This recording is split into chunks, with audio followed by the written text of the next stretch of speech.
I'm going to tell you a secret that I don't tell anyone. I'm a U.S. veteran of the war in Afghanistan. I was stationed in the Uruzgan province when Taliban militants attacked our coalition base. I stood next to a man that I knew since training when an RPG-16 hit the 3-story building behind and buried us both alive, and I held the flag they sent home to his mother after I crawled out. I've tortured a man for information, threatened a child to coerce his parents to cooperate, and of the 7 people I know I've killed, only 5 were actually fighting back. But that isn't the secret, because I was just following orders. The secret is that when I'm lying awake at night thinking about all the things done to me, all the things I've done, I'm not traumatized by it at all. The secret is I can't sleep because I miss it. The adrenaline, the fear, the excitement, it's all the same thing. I've been addicted to it for as long as I can remember. While other kids were riding skateboards around the neighborhood cul-de-sac, you'd find me grinding along railings of a rooftop. They threw water balloons and I threw rocks. They learned to drive. I organized street races with my brother. By the time I had graduated high school, I already had a juvie record for fighting. The cops sat me down with an Army recruitment officer, and they told me my life had only 2 possible outcomes left. You're either going to keep playing at these stupid stunts until you get locked up for life, or you're going to man up and become somebody. I told them that I had changed, and the officer decided that my past mistakes wouldn't disqualify me for enlisting. He was wrong for believing me. I just thought shooting guns sounded like a hell of a lot more fun than sitting behind bars. He was right that I would make a damn good soldier though. Sure, it wasn't all excitement, but my life had a purpose and I could finally put my natural infinity to good use. For the first time in my life, I was courageous instead of stupid. A hero instead of a freak. I didn't come home in a body bag like I had expected, but the wheelchair that I got was even worse. The bullet between my 2nd and 3rd lumbar bones is still lodged in my spine, and that was it for me. I didn't know if I would ever get out of that chair, but even if I could, my days of living on the edge were over, and I hated it. I hated the Army for kicking me out. I would have crawled back into battle if they would have let me. I hated my brother for the pity that he gave me. I hated the boring town I was stuck in, and more than anything, I hated myself for not having anything left to live for. I wheel out to the end of my driveway every month to get my disability check they mail me, but besides that, I just sit at home and I watch movies all day. War movies, horror movies, anything that could make me forget, even for a moment, that the most excitement I was ever going to get was when checkup time came around and the nurse leaned over my chair to measure my stagnant pulse. My brother tried to get me to go out with him more, but I couldn't stand being dragged away from my movies. I wish I could be inside them and never come out. And that's when he came up with an idea for a compromise. How about you and me go down to the new virtual reality arcade? He asked. They've even got some immersive horror ones that are so real you'll piss yourself. Sounds like my everyday life, I replied. I ended up going just to shut him up, and the place was actually a lot cooler than I expected. The arcade was divided into personal pods that kind of looked like spaceships. The assistant was a geeky Japanese dude and he spoke with a weird inflection which kept swinging back and forth. He probably spent his spare time making fan-made anime dubs or some nonsense. He helped me get set up with a headset and the headphones and made sure that my wheelchair didn't get tangled up in any of the wires. As you might have guessed from my introduction, not much impresses me. But holy shit, this technology had come a long way since the blurry 3D movies I saw as a kid. I found myself confronted with a menu hanging in the air which looked real enough to touch. I selected the horror genre, and then a few more options came up. Select your difficulty. Are you a grandmother with a heart condition? A kid with something to prove? A SWAT team looking for practice? A lost soul seeking forgiveness from God? That last one didn't really sound like a degree of fear to me, but they were organized in ascending difficulty, so I selected that. Any hope of a thrill immediately disappeared as a fat cartoon devil with a pitchfork ran across my field of vision. I can see you, he said, waving his pitchfork at me. Can you see you? No, because I'm not a stupid cartoon. You sure this game is for adults? I spoke aloud. Just wait and see, the Japanese guy said. It was weird hearing him talk when I couldn't see him. I think he was still speaking, but the words were drowned out by the game music which started playing. It sounded like the bad haunted houses they try and push off on the kids, full of rubber spiders, cobwebs, and jars of intestines, which are just spaghetti and meat sauce. My viewpoint was walking along a dark road at night which led to a trap door in the ground like a cellar. The cartoon devil popped up again and I physically prepared myself for death by cringing. I get that my brother felt as helpless as I did, and I know that he's just trying his best, which is still more than what can be said for me. I guess it wouldn't hurt to at least pretend to have fun. Through me is the space between you and the divine, infinite and eternal, inseparable and simultaneous, the devil said, his voice completely different than his last utterance. The words popped with a confusing static noise. It was almost as though instead of hearing the words, I heard every imaginable sound except the words, and my brain filled in the missing space just like it does with white lettering on black paper. Are you scared yet? I faintly heard my brother's voice through the headset. I shrugged and I gave him a thumbs up. The trapdoor opened and I lurched to my chair and something hurt in my back as the viewpoint suddenly dropped into the earth. It felt impressively real, almost like I was on a roller coaster which plunged into darkness. I heard my brother laugh at my reaction. I figure that's enough satisfaction for him. No more looking startled, or I'll never hear the end of it. I could faintly see phosphorescent mushrooms and rocks lighting the deplorable descent. I was continuing to accelerate as I fell, and I even felt wind blowing in my face. They must have a fan or something to make this seem so real. The devil was tagging along with me, but he kept glitching and lagging and getting left behind, only to suddenly reappear in the front once more. And then I felt a blast of hot air on my face, and I closed my eyes. Well, I guess this was it, folks. I must be in hell. I opened my eyes and I squinted against the brilliant light. I always imagined hell being darker. Was this hellfire? My eyes started to adjust, and I could see the sun reflecting sharply off the wide sandy slopes of where? Afghanistan. Someone was talking behind me in Dari, the most common language used there. I couldn't understand it, but I could tell the person was afraid. I turned my chair to shift the viewpoint until I saw an old man kneeling in the dirt before 2 US soldiers who had their backs to me. One of them was holding a picture of a teenage Afghani boy. Do you know who this is? Have you seen him? The first soldier asked. Is this your idea of a joke, bro? I spoke aloud. Your brother went to the bathroom, the Japanese guy said faintly. What kind of game is this? I asked, but his reply was drowned out by the VR soldiers. The old man kept pressing his face against the dirt and shaking his head. One of the soldiers dragged him to his feet and shoved the photo in his face. You know who this is, don't you? Why are you trying to protect him? Do you know what he's done? This wasn't funny to me. I started to take off the headset, but the cartoon devil appeared in the corner. I can see you, he said in a silly voice.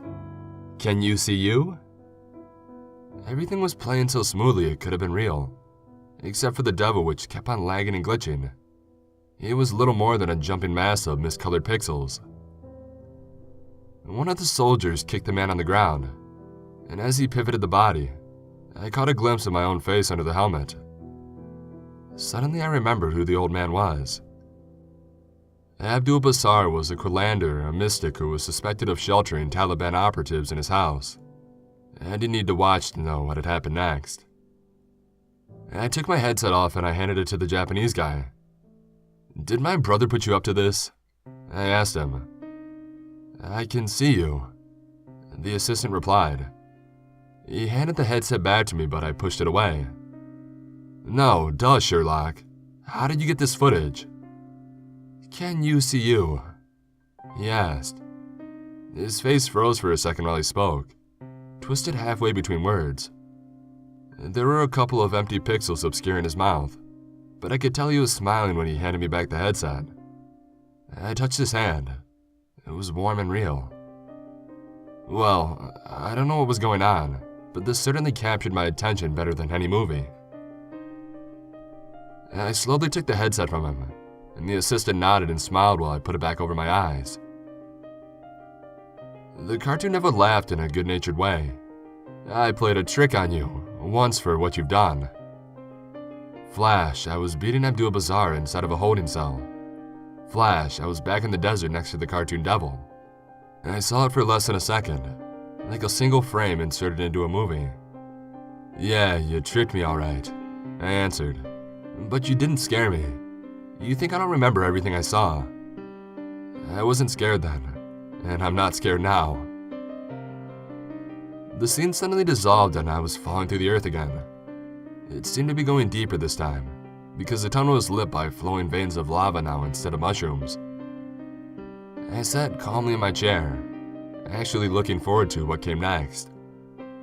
I don't know if I was drugged or having a stroke, or if this devil really was trying to teach me a lesson, but I was excited to see just how far this rabbit hole went. This time it was pitch black when I stopped. Crashed would be a better word though, because I felt it. It was like my whole body had slammed into a wall. This trick could make me feel things. Could something here beat me, or torture me? For a second I actually did start to get scared. Then I reached out with my hands and I felt the carpet beneath my fingers. That's right. I was still in the VR arcade. I had just fallen out of my chair somehow. Still wearing the headset and seeing nothing but the blackness I landed in. I pulled myself hand over hand and I crawled back into the wheelchair. I can see you. The staticky absence of words said, Can you see you? The devil rose in front of me, but his appearance had changed as much from that cartoon devil as his voice had. The shape was dark, but it wasn't just like the lights were off.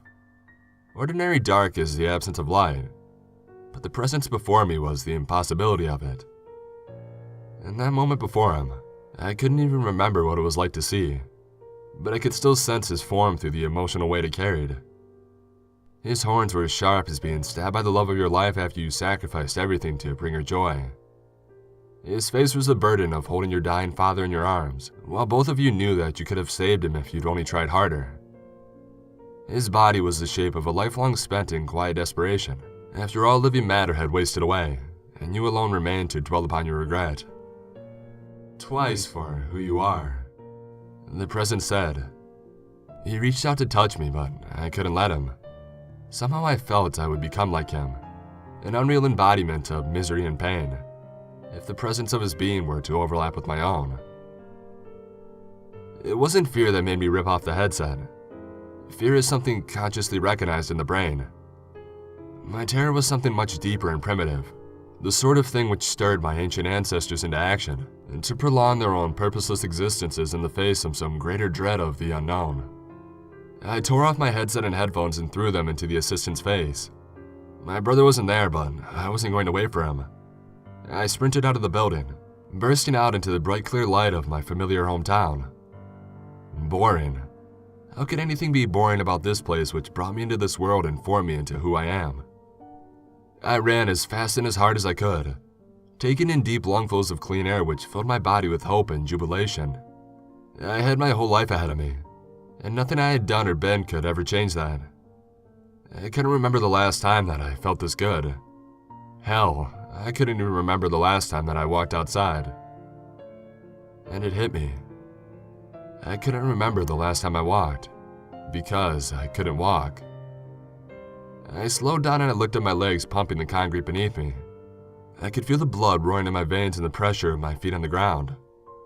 But I could also see that one leg lagged slightly behind the other even when I stood still, and that it was filled with dead, blurry pixels. I walked the rest of the way home, just enjoying how good it felt to move and try not to look at my glitching legs.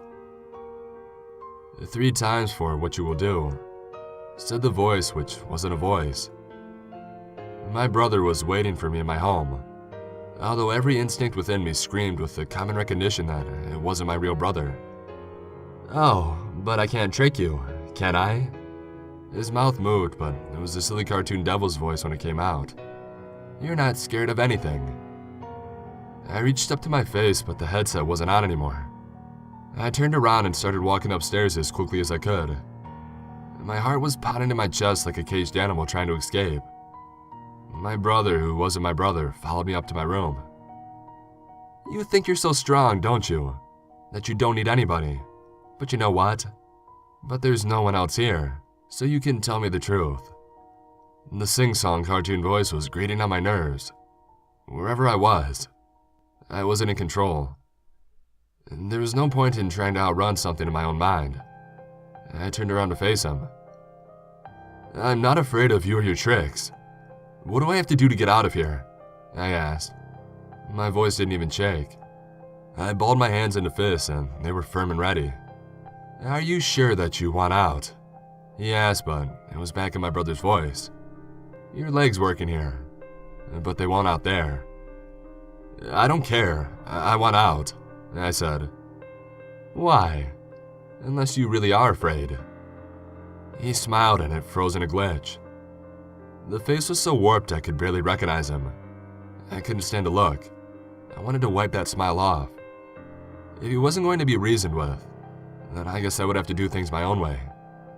"I'm not afraid," I shouted. I grabbed him by the front of his shirt and punched him straight across the face. "You're the one who's trapped in here with me." "Then what do you feel?" he asked. His face felt solid and I could feel the bones on his jaw moving from the impact. The instant I hit him, however, his face was replaced with Abdul-Bassar. The old man started to pull a handgun from behind his back, but I punched him again, almost breaking my hand against his cheekbone. The face changed again, and this time I was looking into my own eyes. That was it. That was the way out. He was reeling from my blows and I snatched the handgun from his hand. "That's not going to do anything to me." "You're right. It won't." I interrupted, my mind racing with the possibilities. "Because you're just pretending to be me. It will, however, work on me." I put the gun in my mouth and I pulled the trigger. He jumped at me faster than humanly possible and knocked my hand aside. The gun went off with a deafening ring and he fell to the ground in a heap. "My turn," I said. I put the gun in my mouth, pleased to find that my hand still wasn't shaking, and I pulled the trigger. "I can see you." Can you see you? I opened my eyes in the hospital. A doctor was leaning over me, shining a light in my mouth. My head hurt like hell. I tried to nod, but a searing pain engulfed my awareness and I froze up, almost like a glitch. My father was sitting beside my bed. He wouldn't say a word until after the doctor left, but eventually he told me what had happened. I had entered some kind of fit at the VR arcade and I fell out of my chair, probably caused by the bullet shifting in my spine. My brother took me home and stayed with me to make sure I was okay, but I pulled a gun and I tried to kill myself. He managed to stop me, but the gun went off and I hit him. I shot myself after that, but the bullet went straight through my jaw and it missed my brain. I want to go back to my old life. Hell, I want to go all the way back to day one and do it all over again. But I'd settle for just a day. I used to think I had nothing left to hope for. I used to think that I wasn't afraid of anything. But now I know I was wrong about both, and that they're both the same thing. The static sneer, half contempt, half agony, glitching on my father's face. I can't tell whether or not this is real, and the visual anomalies are a result of my fit, or whether I'm still trapped in the virtual world. If it is real, though, then I've killed my brother. And if it isn't, then I might be trapped here forever. I don't even know which I'm more afraid of.